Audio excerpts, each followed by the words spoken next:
자, 안녕하십니까. 자, 2018년도 전기 산업기사 제1회 문제를 풉니다.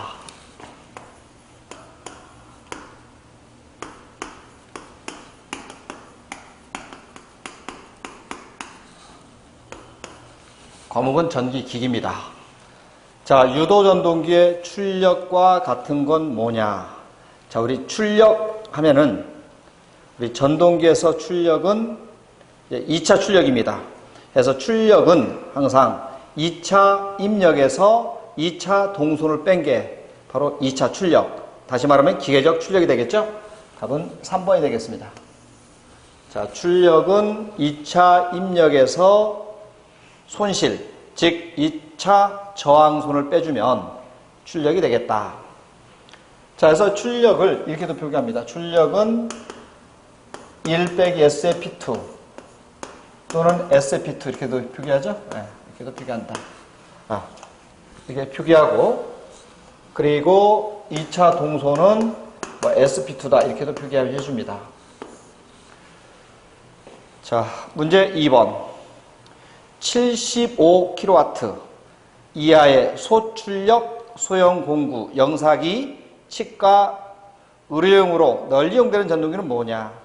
자, 이런 전동기가 바로 단상, 직권, 정류자 전동기입니다. 단상, 직권, 정류자 전동기를 말해요. 자, 여기에 해설란에 직류가 아니고 단상 직권이야. 직권 정류자 전동기. 즉 이것을 사용하는 전동기는 교류야 교류. AC 전동기로 이용을 해요. 그래서 소출력, 소형 공구나 영사기, 치과 의료용으로 널리 이용되는 전동기는 단상 직권 정류자 전동기가 되겠습니다. 자, 2번은 4번입니다. 자, 문제 3번. 직류발전기에 병렬 운전할 때 균합선이 필요로 하는 직류발전기는 뭐냐? 두 가지가 있죠? 자, 균합선. 운전의 안정을 위해서 균합선을 설치하는데 직권 전동기와 복권 전동기가 되겠습니다. 직권과 복권 전동기가 되겠다. 물론 복권에서도 수화 특성이 나타나는 차동 복권은 제외가 됩니다. 자, 3번은 3번. 자, 문제 4번. 병렬 운전하고 있는 두 대의 삼상 동기발전기 사이에 무효순환 전류가 흐르는 건 뭐냐? 자, 우리 무효순환 전류가 흐른다라고 하면 그게 기전력에 차가 생긴다는 거죠. 이 기전력에 차가 생긴다는 것은 다시 말하면 여자 전류에 변화가 있다. 그래서 4번은 3번이 되겠습니다. 여자 전류의 변화가 있다.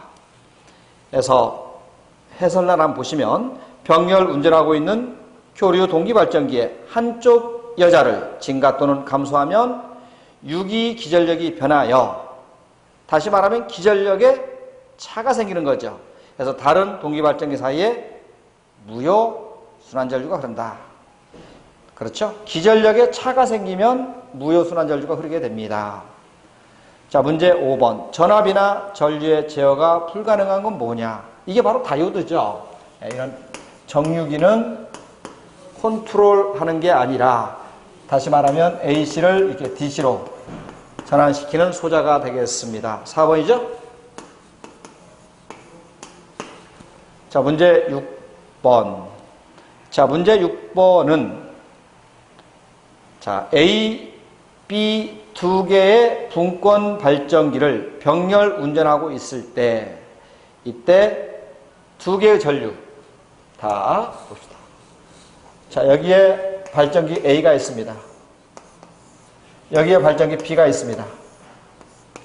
발전기요. 그러면 여기에는 각각 기전력 EA가 있고 EB가 있어요. 그럼 여기에 전압이 V가 되겠죠? 그래서 발전기에서의 기본식은 V 플러스 IA, RA가 되고 이때 이 단자 전압 V는 기전력에서 빼기 IA, RA가 됩니다. 이런 식이 되겠죠. 자, 병렬 운전이 되려면 이 전압이 같아야 해요. 여기 전압이나 이 전압이 같아야 한다. 다시 말하면 단자 전압이 같아야 한다.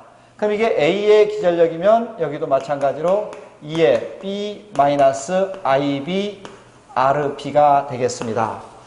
자, 이 문제에서 나와 있는 유기 기전력을 같게 한다. 같다는 것은 2A와 2B가 똑같다는 얘기 아니야. 이렇게 되는 거죠. 이렇게 됩니다.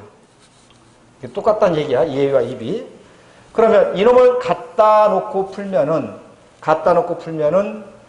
이 값에서 이걸 빼주면은 이놈이 없어지죠. 다시 말하면 1이 넘겨주면은 0이 되고 이놈이 넘어가면 IA, RA 빼기 IB, RB가 됩니다. 자, 문제에서 IA 더하기 IB가 135라고 했기 때문에 자, 우리가 먼저 IA 값을 구하려면 IB는 135에서 IA를 빼주면 IB가 됩니다. 이 값을 여기다 넣어주면 돼요. 여기다 넣어주면 된다. 그렇죠? 자, 문제에서 각각 RA가 0.1 IA, RB가 0.2 IB, IB가 135 빼기 IA가 됩니다. 이 값이 얼마? 0이 돼요. 그렇죠? 0이 됩니다. 그래서 이 식을 정리했더니 0.2 마이너스에서 0.3 IA가 되고 이놈이 넘어가면 얼마입니까? 27이죠. 마이너스 27이 넘어가면 플러스 27이 됩니다. 그래서 IA는 0.3으로 나누면 90A가 되고 IB는 45가 됩니다. 왜? 합쳐서 135가 돼야 하니까요. 그래서 A 발전기에 흐르는 전류는 90, B 발전기에 흐르는 전류는 45A에서 6번은 2번이 되겠습니다. 자, 그 다음에 문제 7번. 다이오드를 사용하는 정류 회로에서 여러 개 병렬로 연결할 때 효과는 뭐냐? 자, 먼저 우리 다이오드를 직렬로 연결하면은 전압의 측정 범위를 넓힐 수가 있어요. 네, 이렇게요. 다이오드가 직렬로 연결되면 전압이 이게 측정 범위가 넓혀집니다. 그래서 직렬 시에는 과대한 전압, 과전압으로부터 보호가 되고, 그 다음에 병렬 시에는 전압이 일정하고 전류가 증가합니다. 이렇게 되겠죠? 이렇게요. 이렇게 되면 여기에 전류가 병렬로 연결하면 커지니까 이건 과대한 전류, 과전류로부터 보호한다. 직렬은 과전압, 병렬은 과전류로부터 보호할 수 있다. 다시 말하면 병렬로 연결하면 허용 전류가 계속해서 증가하게 됩니다. 그래요. 그래서 7번의 답은 4번이 되겠습니다. 7번은 4번이 되겠다.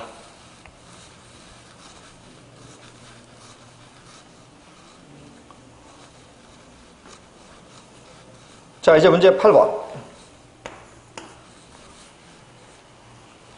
자, 델타 결선의 변압기 한 대 고장을 제거하면 V 결선 공급했을 때 고장 전과 고장 후, 이걸 우리는 출력비라고 해요. 뭐 고장 전에는 단상 변압기 세대니까 3PA가 되고, 고장이 났을 때 두 개를 가지고 운전할 수 있는 것은 루트 3PA가 됩니다. 해서 0.577. 다시 말하면 출력비는 57.7%. 이용률이 나오면 86.6%가 되겠죠? 답은 1번입니다. 자, 이제 문제 9번. 자, 변압기 2차를 단락한 경우 1차의 단락 전류는 얼마가 되느냐? 이거 아닙니까? 1차의 저항과 리액턴스가 있고요. 이 부하르게 쇼트 단락을 시켰다는 얘기입니다. 그랬을 때 이 단락 전류 IS는 얼마냐? 이거야. 자, 우리가 여기서 1차의 임피턴스가 Z1이고요. 2차 임피턴스를 1차로 환산하려면 건수비 A는 루트 Z2분의 Z1이 됩니다. 양변을 제곱하면 A제곱은 Z2분의 Z1이 되고요. Z2는 뭐야? A제곱분의 Z1이 되겠죠? 다시 말하면 2차를 1차로 환산하면 이렇게 되고, 반대로 여기 주어져 있는 1차 쪽으로 환산하면 Z1은 또 뭡니까? 2차를 1차로 환산하면 Z1은 A제곱의 Z2가 되겠다. 이걸 이제 1차로 환산한 거야. 그래서 이놈을 1차의 임피턴스로 고치면 이 값은 A제곱의 Z2가 되겠죠?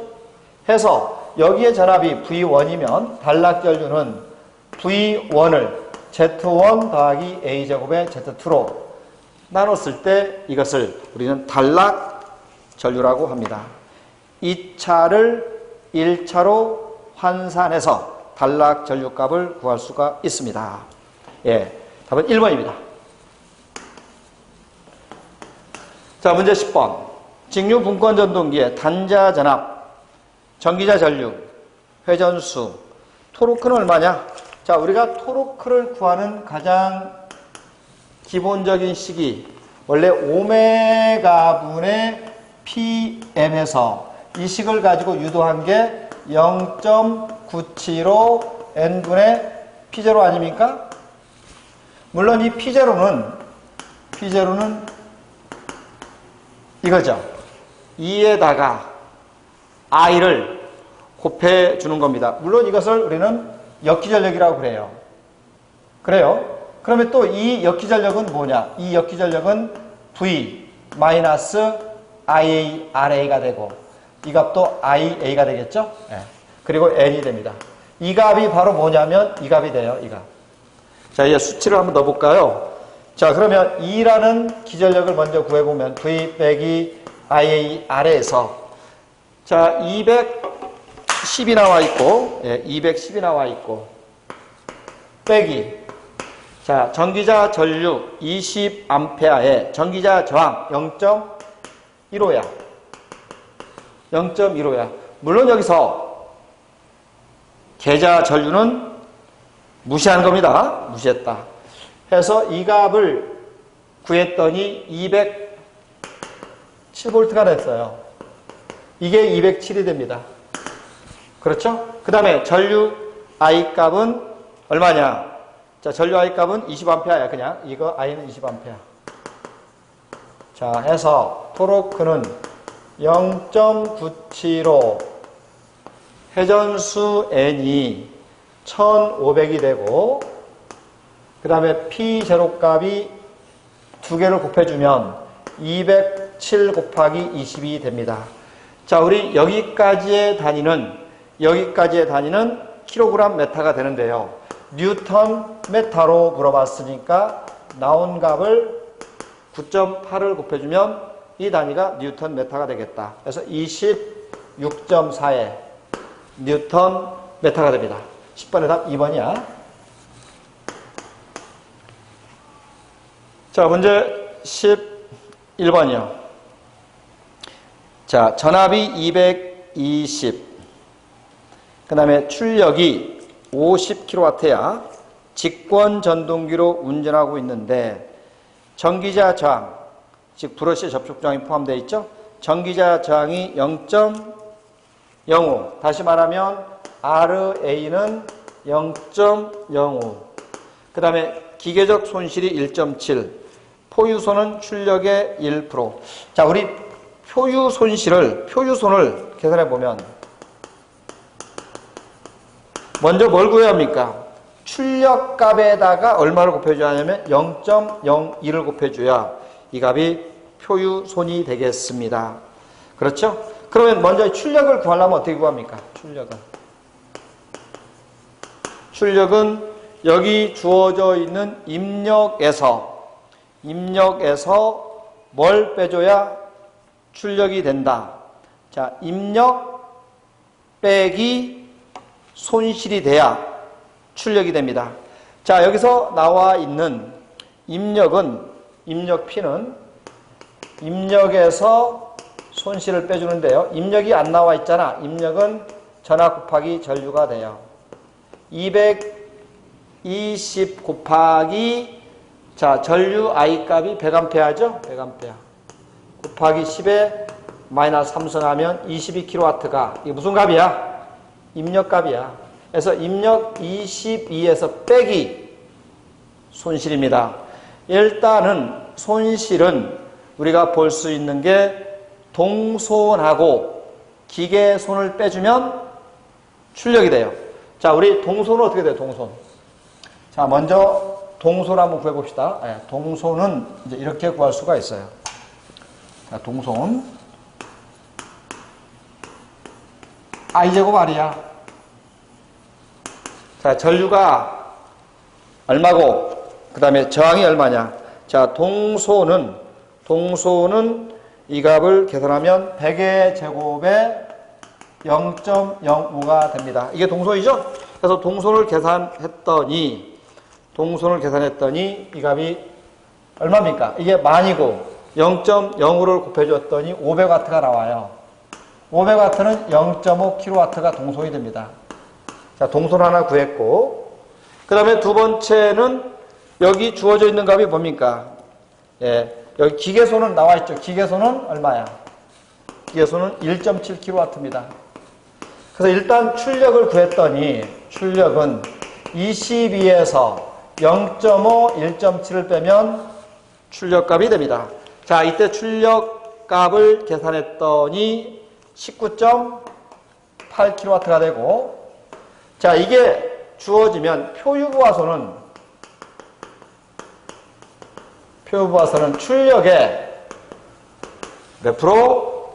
출력의 1%면 0.01입니다. 그래서 이건 0.198kW가 뭐가 돼요? 표유 부하손이 되겠다.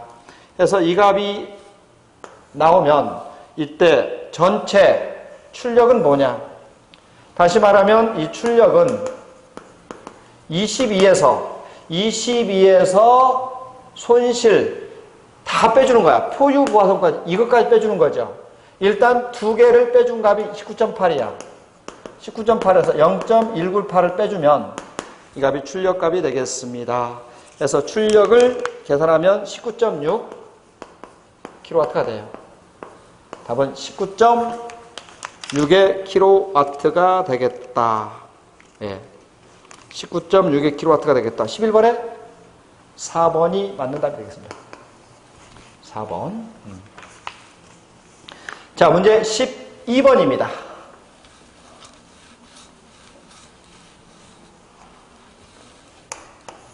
자, 12번은 60Hz의 12극의 회전자 직경이 2, 주변 속도 V. 이거 알죠? 회전자의 주변 속도는 파이 dn, 파이 d 60분의 n입니다.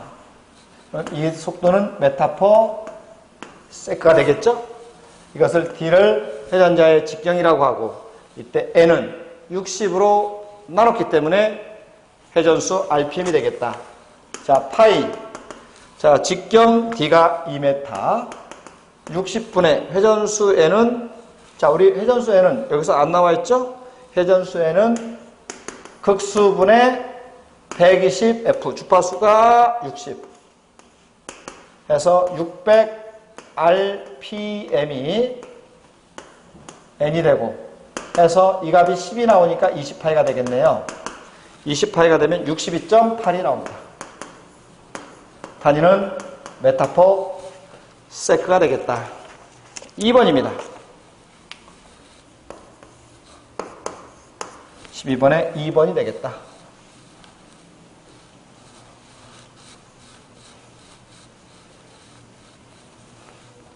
자, 문제 13번.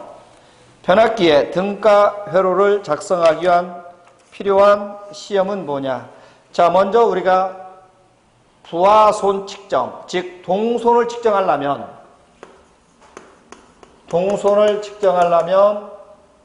두 가지가 있어요. 두 가지가 뭡니까?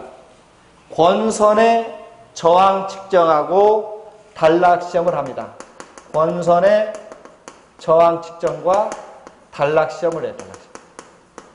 두 가지가 되고, 그 다음에 철손을 측정하려면 무부하 시험을 합니다. 철소는 무부하 시험을 한다. 해서 권선 저항 측정 시험, 단락 시험, 무부하 시험 이 세 가지가 변압기 등가 회로를 작성할 때 필요한 시험이 되겠습니다. 1번이네요. 13번은 1번이 되겠다. 자, 문제 14번. 자, 우리 직류 타여자 발전기의 부하 전류와 전기자 전류. 타여자는 권선과 전기자가 있고 이렇게 했죠? 그러면 여기에는 계자 전류가 있고 여기는 전기자 전류와 부하 전류가 어떻게 돼요? 항상 IA와 I가 같다. 물론 계자 전류는 별도로 분리되어 있기 때문에 계자 전류하고는 같지 않지만 전기자 전류와 부하 전류는 같게 됩니다. 이게 바로 뭡니까? 타여자죠? 타여자가 된다. 자, 답이 1번입니다.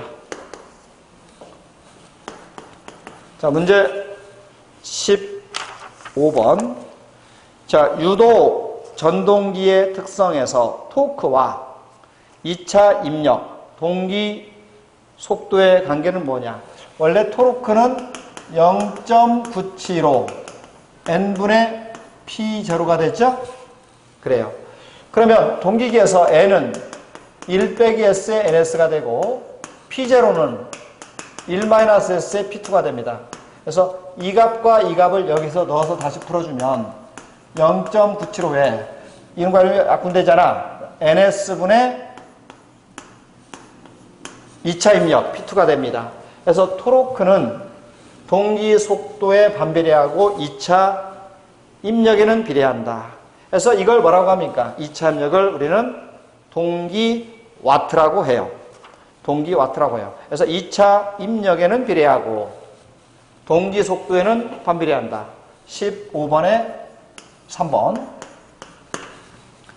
자, 문제 16번. 농형 유도전동기의 속도 제어법이 아닌 건 뭐냐? 자, 우리 속도는 이거 있죠. NS 1-S가 됩니다. 물론 NS는 P분의 120F가 돼요. 이렇게. 극수하고 주파수. 그래요. 다 이게 농형 유도전동기의 속도 제어가 됩니다. 물론 농형 유도전동기에서는 이 토르크하고 전압은 제곱에 비례합니다. 그렇죠? 그리고 회전 속도는 제곱에 반비례합니다. 이렇게. 다시 말하면 전압도 농형 유도전동기에 제어가 된다 해서 1차 저항 제어는 없어요. 2차 저항 제어는 권선형입니다. 그렇죠? 비례주의 원리를 이용하는 권선형이 있지만 1차 저항을 변화시켜서 속도를 제어하는 건 없다. 자, 16번에 2번이 오답이 된다. 아닌 것은 2번이 되겠습니다. 자, 다음에 문제 17번. 220V 60Hz 8극 15kW 삼상 유도전동기 전부하 회전수가 860. 자, 2차 동선을 물어보면 2차 동선은 이거 아니야? SP2입니다. 그럼 2차 입력은 어떻게 구합니까? 2차 입력은 2차 출력 나누기 1-S 아니야? P0가 이거니까요. 그러기 위해서 슬립을 알아야 합니다. 슬립을 알려면 먼저 NS 동기 속도는 P분의 NS가 이거죠? NS P분의 120F야. 그래서 여기다 넣어서 먼저 동기 속도를 구하면 P는 8극의 주파수가 60이야. 그래서 이 동기 속도를 구했더니 900이 나오더라고요. 그래서 이 값이 얼마야? 동기 속도 900. 900 빼기 회전자 속도가 864. 0.04가 나왔네요. 슬립이 0.04. 이게 0.04입니다. 그렇죠? 그래서 2차 입력을 먼저 구했더니 1 빼기 0.04분의 자, 출력이 문제 보니까 15kW로 나와 있어요. 그래서 15kW다. 그래서 일단 15.625kW가 나왔어요. 이게 나오면 이제 동선을 구합니다. 2차 동선은 SP2가 되고 0.04에 15.625를 곱해주면 이 값이 2차 동선이 되겠죠. 물론 여기다가 10의 3승을 곱해주면 와트 값이 됩니다. 그래서 여기다가 이제 1000을 곱해줘요. 그래서 계산하면은 625와트가 2차 동손값이 되겠습니다. 2차 동손값이 되겠다. 자, 문제 18번. 두 개의 동기발전기의 병렬 운전하고 있을 때 동기화 전류가 흐른다. 동기화 전류가 흐르는 것은 위상차가 발생하면 동기화 전류가 흘러요. 그렇죠? 예. 다시 말하면 유효 순환 전류가 흐른다는 얘기야. 무효 순환 전류가 흐르면 기전력에 차가 생길 때고 해서 기전력에 위상차가 있을 때 그래서 18번에 3번이 동기화 전류가 흐르고 있을 때다. 다시 말하면 기전력에 위상의 차가 있을 때 동기화 전류가 흐른다. 자, 문제 19번. 선박 추진용, 전기 자동차용, 구동 전동기의 속도 제어는 자, 우리 선박 추진용은 회전 속도가 굉장히 빠릅니다. 빨라요. 그렇죠? 그래서 이런 선박 추진용은 가장 대표적인 게 뭐냐? 바로 우리 포트 모터와 마찬가지로 이 주파수 변환법이 됩니다. 그래, 주파수에 의한 제어가 된다. 답이 4번입니다. 4번. 전원 주파수의 제어가 선박 추진용 그리고 전기 자동차용에 사용하는 속도 제어가 되겠습니다. 자, 20번. 변압기의 건수가 2배가 되면 유기 기전력은 얼마냐? 자, 우리 유기 기전력과 건수의 관계에서 이거죠. 기전력 E는 4.44 F파이 N 이거죠. 다시 말하면 기전력과 건수는 무슨 관계야? 비례 관계야. 자, 문제에서 건수가 2배가 되면 기전력도 2배가 됩니다. 해서 20번은 2번이 됩니다. 2번. 자, 해서 20번까지 해가지고 2018년 1회 전기산업기사 문제풀이를 마치겠습니다. 네, 수고했습니다.